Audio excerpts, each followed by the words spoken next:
Hello students, देखिए आज लेकर के आया हूं मैं आपके लिए class 12th chemistry 2023 UP board. तो आपको जैसे पता होगा कि 2023 यूपी बोर्ड एग्जाम होने वाला है। तो मैं केमिस्ट्री की इस वक्त में आपकी सीरीज चल रही है। केमिस्ट्री के हर यूनिट वाइज क्वेश्चंस, जो इंपॉर्टेंट क्वेश्चंस हैं उनको मैं बता रहा हूं, जिससे कि आपको तैयारी करने में कोई प्रॉब्लम ना हो, आसानी से तैयार कर लें, कम समय में अच्छी तैयारी करके अच्छे मार्क्स जुटा सकें। तो आज जो है हमारा चैप्टर नंबर 8, जिसका नाम है डी और एफ ब्लॉक के तत्व। तो इसको मैंने पूरा जोड़ दिया है, डी और एफ ब्लॉक के तत्वों के मोस्ट इंपोर्टेंट क्वेश्चंस। कितने नंबर में आएगा? मार्क्स 4। इस वाली यूनिट से जो आपका पेपर में पूछेगा वो 4 नंबर में पूछेगा। अब 4 नंबर में आपके किस तरीके से पूछ सकता है, छोटे छोटे क्वेश्चन बना करके पूछ सकता है या लॉन्ग क्वेश्चन भी पूछ सकता है। ज्यादातर आपके इसमें से छोटे छोटे क्वेश्चन से ही पूछे जाते हैं।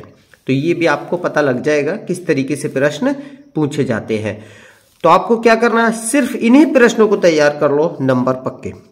जो मैं आपको प्रश्न देने वाला हूं, आप कहीं कंफ्यूजन मत होना, ज्यादा परेशान नहीं होना, पेज ज्यादा मत पलटते रहना, पेज पलटते रहो और सो जाओगे, ठीक है।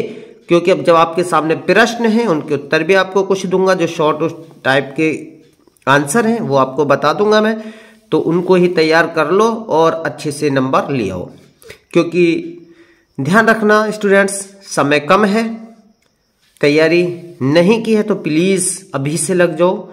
अगर नहीं लगोगे क्योंकि फिर प्रॉब्लम होगी। अब लास्ट ओवर चल रहा है, अब लास्ट ओवर में आपको किस तरीके की आप बैटिंग करते हो वो डिपेंड आप ही पर करेगा।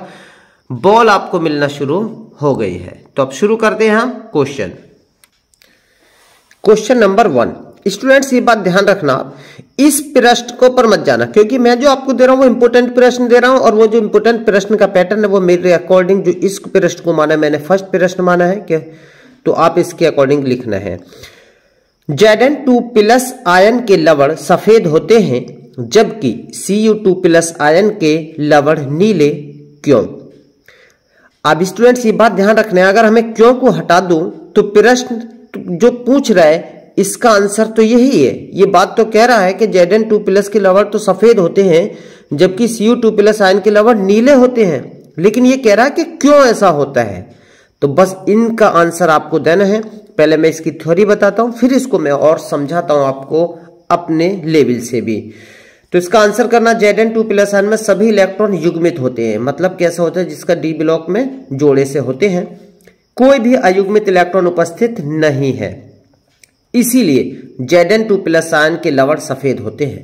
तो Zn2+ आयन के इलेक्ट्रॉनिक विन्यास जब आप करेंगे तो देखिए 2 2 4 6 10 2 12 6 18 10 28, और है कितना यहाँ पर, Zn का एटॉमिक नंबर 30 होता है, लेकिन 2 त्याग दिए तो 28 का करेंगे। तो डी पे कितने आ रहे हैं, 10 आ रहे हैं। तो 2 इलेक्ट्रॉन को हम इसमें फिल कर लेते हैं। 2 2 4 6 8 10 हो गए ना।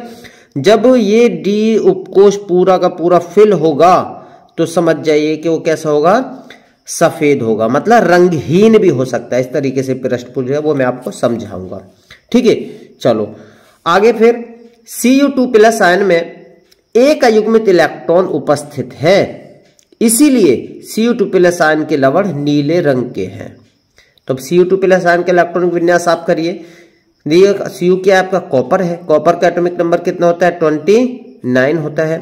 तो इसको इलेक्ट्रॉनिक विन्यास करेंगे, डी पे कितने आगे, देखिए 9 आगे। तो इनको हम जब फिल करेंगे तो ये एक जो ऑर्बिटल है वो कैसा है, इसमें एक इलेक्ट्रॉन है, और एक इलेक्ट्रॉन कैसा, अनपेयर्ड है, मतलब अयुग्मित है। जब भी अयुग्मित इलेक्ट्रॉन पाया जाएगा तो वो कैसा होगा, आपका रंगीन होगा, मतलब कोई भी कलर देगा। तो इसको देखिए इस तरीके से और हम समझ सकते हैं। स्टूडेंट्स ये बात ध्यान रखना, जब अयुग्मित इलेक्ट्रॉन पाया जाएगा, ठीक है, समझना, जब क्या होगा, अयुग्मित इलेक्ट्रॉन होगा तो क्या क्या कंडीशन आएगी। एक बात तो आएगी, रंगीन होगा। कैसा होगा, रंगीन। रंगीन का मतलब कोई भी कलर दे सकता है, वो ध्यान रखना, नीला हो पीला हो, एक बात होगी। दूसरी बात, ये अनुचुंबकीय भी होगा। इस तरीके का भी प्रश्न ये पूछ लेता है, ये अनुचुंबकीय भी होगा। तीसरी बात ये कि ये अस्थायी होगा। अस्थाई होगा। ये 3 बात आपको ध्यान रखनी है और 3 तरीके से प्रश्न पूछे जा सकते हैं। समझ गए नहीं बात के लिए? अयुग्मित इलेक्ट्रॉन की कंडीशन में। दूसरी तरफ अयुग्मित का मतलब होता है बगैर जोड़ के, और दूसरी बात आती है युग्मित। समझ, युग्मित, युग्मित का मतलब होता है जोड़े से। जब युग्मित इलेक्ट्रॉन होंगे तो क्या कंडीशन आएगी? पहली कंडीशन आएगी रंगहीन होगा। ध्यान रखना, रंगहीन मतलब कलरलेस, बगैर रंग के। ये दोनों का अंतर ध्यान रखना। दूसरी बात, प्रति चुंबकीय होगा, प्रति चुंबकीय होगा। तीसरी बात, स्थायी होगा, स्थायी होगा।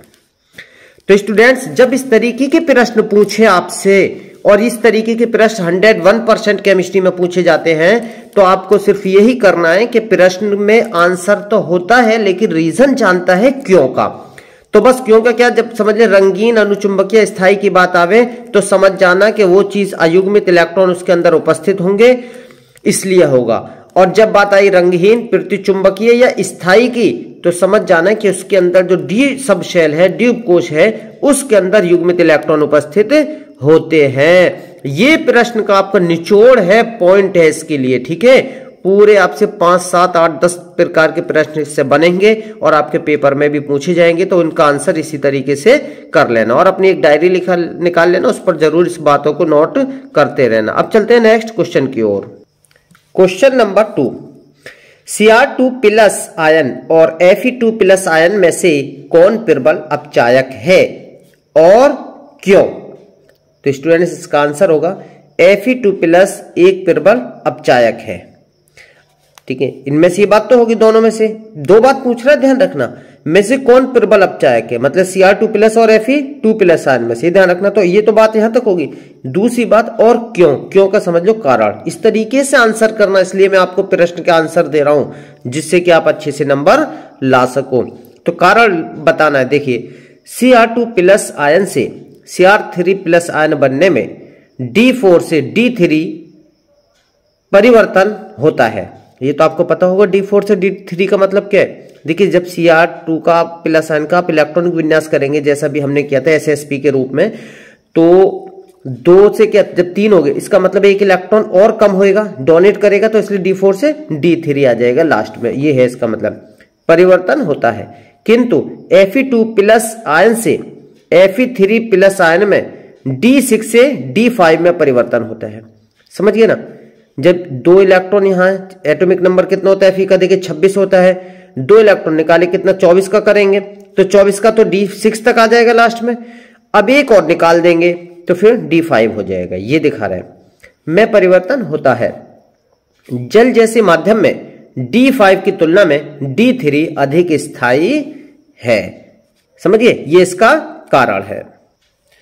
क्वेश्चन नंबर 3, निम्नलिखित गैसीय आयनों में अयुग्मित इलेक्ट्रॉनों की गणना कीजिए।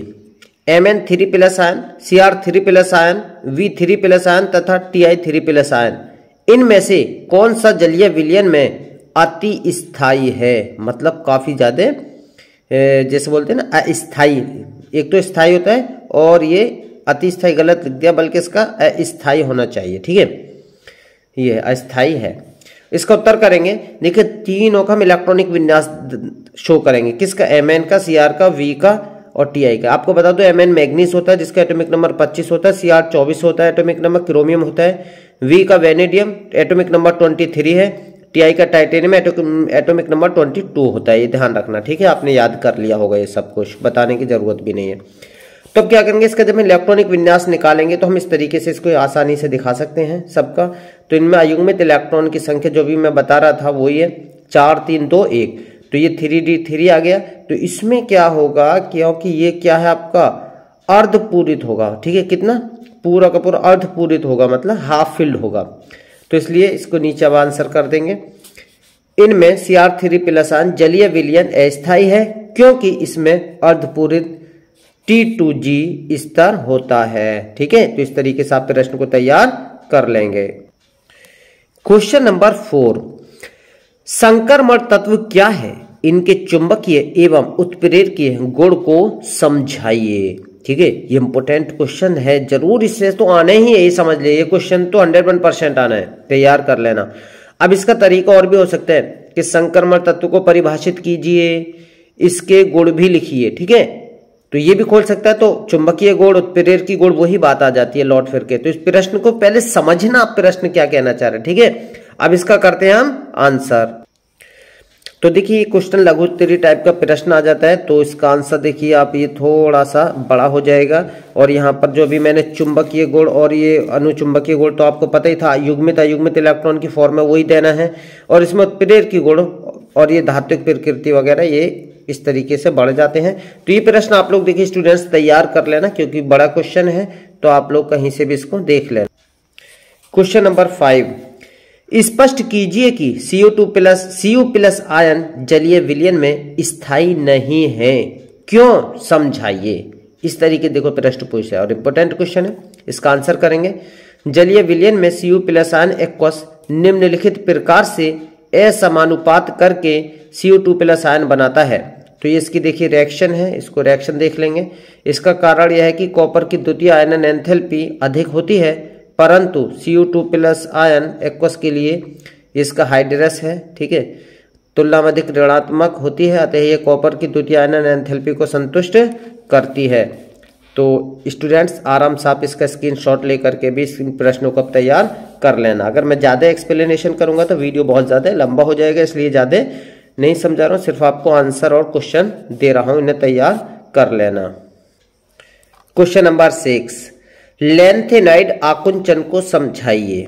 लैंथेनाइड आकुंचन, ठीक है, या लैंथेनाइड आकुंचन क्या है, लैंथेनाइड आकुंचन के परिणाम क्या है, ये प्रश्न है। देखिए अच्छा प्रश्न है, बिल्कुल तैयार कर लेना। ऐसे नहीं आपको सोच रहे हो को वैसे धूल में तीर मार रहे हैं, काफी एक्सपीरियंस और अनुभव के साथ मैं आपको बता रहा हूँ। जो भी बता दिया हर साल पेपर में वही प्रश्न आते हैं, कंटिन्यू केमिस्ट्री ही मैं पढ़ाता हूँ।